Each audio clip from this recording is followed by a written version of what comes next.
Hey, what's going on? How y'all doing? It's another day.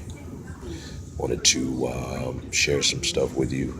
I had got a call. Someone wanted to network with me, and they just asked me a question. And the question they asked me was how do you set goals in such a way where you always keep momentum?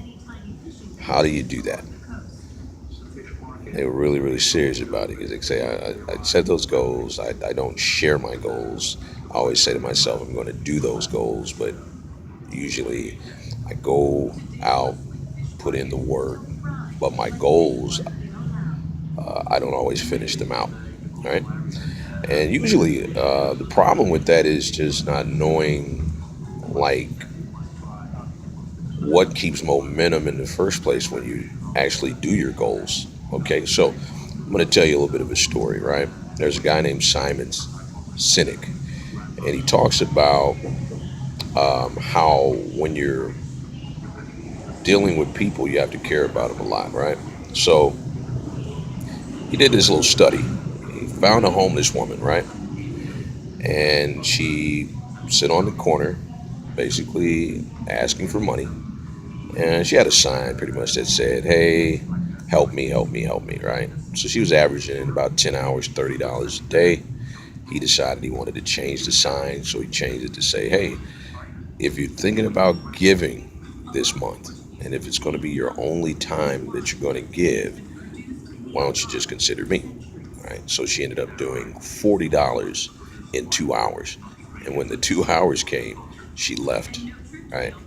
So I want to use that as my reference point on setting of the appropriate goals. Now, she had been sitting out there for 10 hours getting $30, but once she was able to write a sign appropriately to get her $40 in 2 hours, she packed up and left.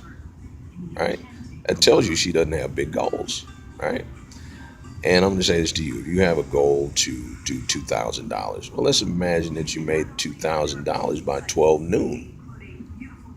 If you don't set the goal right, you're not going to do anything after 12 o'clock because you already reached the $2,000 goal. So, what I would say is change your goal. Like, make your goal something that challenges you even more, right?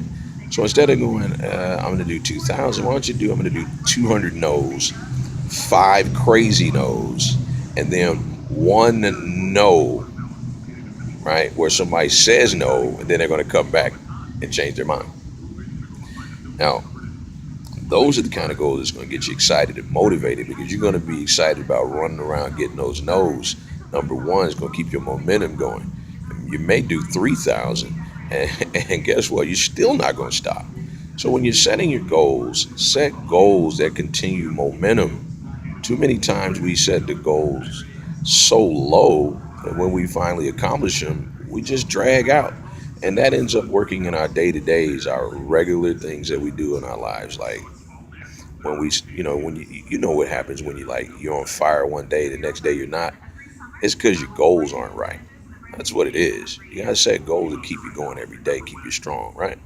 Goals like I'm gonna get to the office 10 minutes early all week, right?